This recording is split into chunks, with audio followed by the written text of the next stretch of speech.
స్వచ్ఛమైన మానేపల్లి బంగారమే. తరతరాలుగా తరగని స్వర్ణ బంధాలు మన మానేపల్లి జ్యువెలర్స్. బీఆర్ఎస్ పార్టీ నుంచి ఫండింగ్ ఎంత వచ్చిందన్న? అదే అందరికి వచ్చిన డౌట్. అందరిలాగా మీరు అడిగారు. బీఆర్ఎస్ పార్టీ నుంచి కనుక చాలా పార్టీ ఫండ్ వచ్చుంటే కనుక ఈ సినిమా మేము ఎందుకు ఇంత చిన్న బడ్జెట్ లో చేస్తాము, ఎందుకు విలేజ్ బ్యాక్ డ్రాప్ చేస్తాం, అది బయోపిక్ తీసేవాళ్ళం కదా. కేసీఆర్ గారు బయోపిక్ తీస్తే ఒక సీజన్ ఒక పార్ట్ లో రాదు. అది కేజీఎఫ్ లాగా పార్ట్ 1, పార్ట్ 2, పార్ట్ 3 అలా చేసుకుంటూ వెళ్ళిపోవచ్చు. ఫస్ట్ అదే అనుకున్నారంట, బయోపిక్ తీద్దామని చెప్పి అనుకున్నారంట. అంతా మీరు అనుకుంటే ఎలాగా అనుకున్నారంట అంటారు. నేను అందుకే ఫస్ట్ బయోపిక్ తీద్దాం అనుకున్నారంట అని చెప్పి కూడా మాకు అంతే. అలాగా ఎలిగేషన్స్ అలా వస్తా ఉన్నాయి, అలా ప్రాపగండా అవుతోంది తప్పితే మేము ఫస్ట్ నుంచి కూడా ఇదేం బయోపిక్ కాదు. చాలా మంది పార్టీ ఏమంటారు గవర్నమెంట్ ఫామ్ లో ఉన్నప్పుడు అపోజిషన్ వాళ్ళపైన సినిమాలు తీసున్నారు. ఇంతకుముందు చూస్తున్నాం కదా చాలా సినిమాలు కూడా. వీళ్ళు సినిమా తీసి వాళ్ళని తిట్టడం, వాళ్ళ సినిమాలు తీసి వీళ్ళని తిట్టడం జరిగింది తప్పితే మేము ఈ సినిమా తీసింది కూడా ఎక్కడా చూడండి మేము 2022లో జరిగిన కథని చెప్పాము. మేము తెలంగాణ రావడానికి ముందు తెలంగాణ ఎలా ఉంది, ఓన్లీ హైదరాబాద్ కాదు తెలంగాణ అంటే. హైదరాబాద్ లో డెవలప్మెంట్ చూసేసి తెలంగాణ డెవలప్ అయిపోయిందంటే కుదరదు. అలాగా చాలా మంది తెలియదు. చాలా మందికి తెలంగాణ కేసీఆర్ గారు తీసుకురావడానికి ముందు ఎంత కష్టాలు ఉన్నాయి. కరెంట్ లేదు, నీళ్లు లేవు కదా, రోడ్లు లేవు.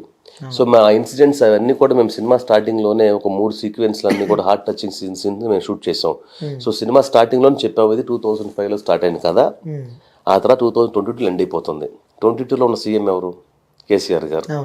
కేసీఆర్ గారు చేసిన మంచి పనులు చూపించాం మేము అంతే తప్పితే వేరే ఎవరిని టార్గెట్ చేయలేదు. పొలిటికల్ గా ఎవరిని మేము ఒక మాట అనలేదు.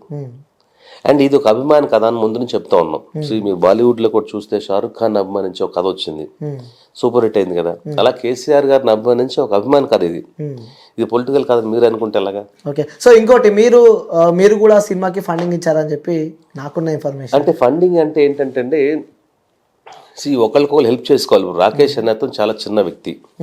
అతను జబర్దస్త్లో స్కిట్లు చేసుకుంటూ ఈవెంట్స్ చేసుకుంటూ సంపాదించిన డబ్బులతో సినిమా చేయడానికి ముందుకు వచ్చాడు. సో తనకి ముందు ఎవరో ఇన్వెస్ట్ చేస్తా అని చెప్పి అనుకున్నారు. వాళ్ళు వన్స్ మరి ఎటువంటి ప్రెషర్స్ వచ్చినాయి అంటే తెలియదు, లాస్ట్ మినిట్లో వాళ్ళు చేయలేదు.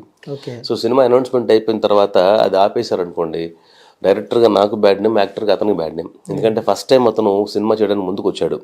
అదేమి హీరోయిజం ఉన్న సినిమా కాదు. అతనేం బ్యాంకాక్ లో మలేషియాలో సాంగ్ షూటింగ్ పెట్టుకోలేదు. అలాంటి సినిమా కూడా కాదు కదా. సో చిన్న ఒక తాండాలో జరిగే ఒక లంబాడి కుర్రాడు కాదు ఇది. సో దానివల్ల అతని దగ్గర ఉన్న డబ్బు అయిపోయిన తర్వాత వాళ్ళని వీళ్ళని అడిగేసి కొంచెం ఇన్వెస్ట్మెంట్ చేయించుకున్నాడు. దాంట్లో మేము ఒక సహాయం చేసాం అంతే. అదే అది మీకెందుకు అవన్నీ చెప్పాలి కదా ఎంతవరకు, ఎందుకంటే సినిమా తీయడంలో మీ హస్తం కూడా ఉంది. డెఫినెట్ గా అంటే ప్రతి డైరెక్టర్ కి ఆ సినిమా పైన ఒక అవగాహన ఉండాలి, ఆ సినిమా పైన ప్రేమ ఉండాలి. అలాగే నా సినిమా ఆగకూడదు, నా సినిమా రిలీజ్ అవ్వాలి అని దాంట్లో నాకు తపన ఉంటుంది కదా. అలా పెట్టిన చిన్న ఇన్వెస్ట్మెంట్ తప్పితే అదేం లేదు.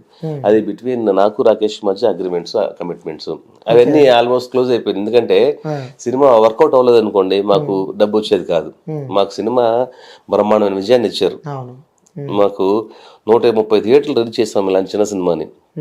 స్టిల్ సెకండ్ వీక్ లో మీకు ఇంకా 45 థియేటర్లు నడుస్తూ ఉంది. ఒక 60% ఆక్యుపెన్సీ ఉంది ఈ రోజు కూడా. రేపటి నుంచి పుష్ప వస్తుంది కాబట్టి కొంచెం తగ్గొచ్చు.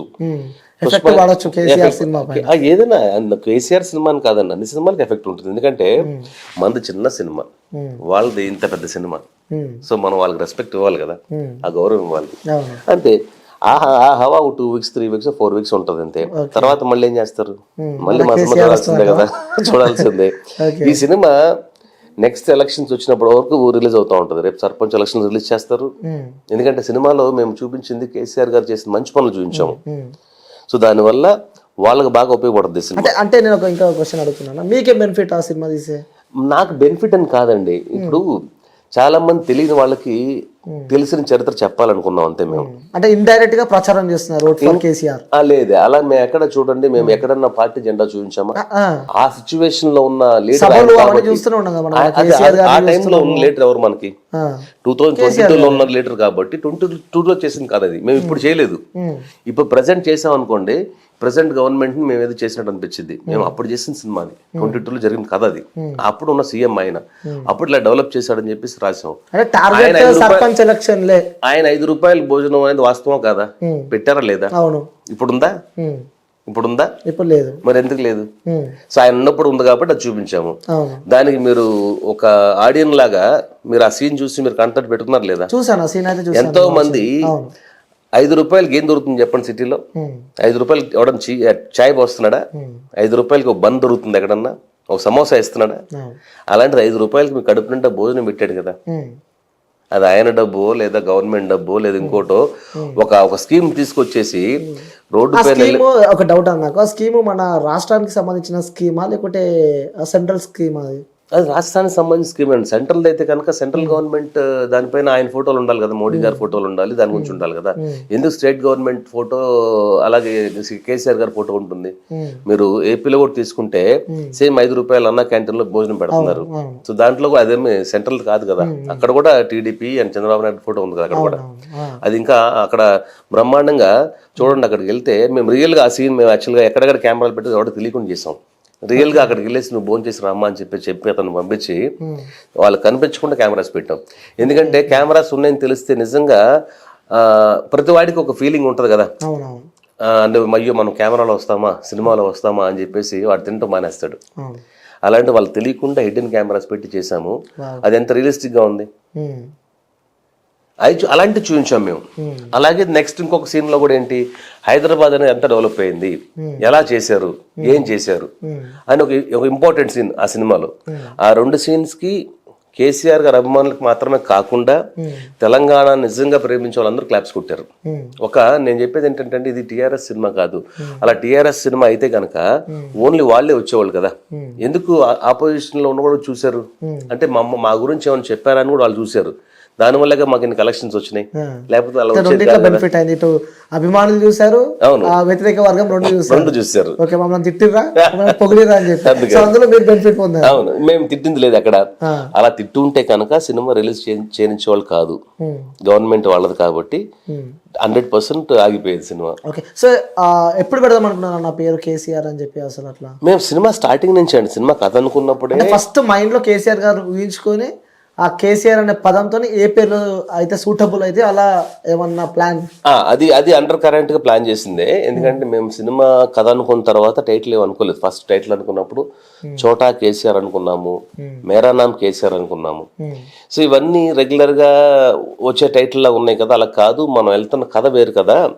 ఒక తాండాలో జరిగే ఒక లంబాడి కథ, ఒక లంబాడి కుర్రాడు కథ, ఒక బంజారా వాళ్ళ కథ కదా అని చెప్పేసి అలాంటి ఆ సినిమా స్క్రిప్ట్ అంతా అయిన తర్వాత మేము లొకేషన్ చూడడానికి వెళ్ళినప్పుడు చాలా తాండాలు చూసాం మేము. సిటీ సరౌండింగ్స్ లో ఎక్కడెక్కడ ఉన్నాయని చెప్పి చూసాము.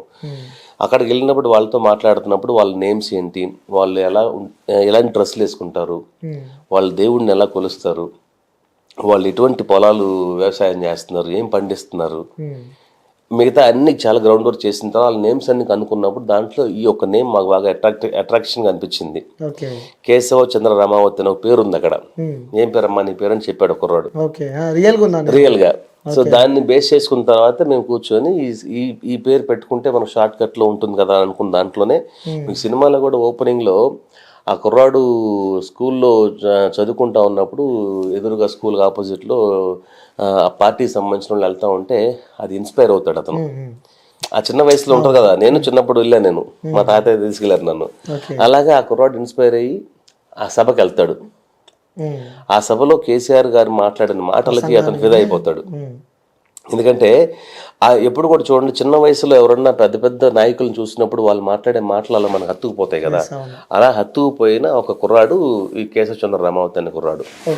సో నీ పేరేంట్రా అని అడుగుతాడు అతను వచ్చి ఆ పెద్ద మీటింగ్ లో ఉన్నప్పుడు. నా పేరు మేరా నామ్ కేసీఆర్ అని చెప్పినప్పుడు ఆ థియేటర్ లో వచ్చిన విజిల్స్ క్లాప్స్ మామూలుగా కాదు, అంత పెద్ద రెస్పాన్స్ వచ్చింది మనకి.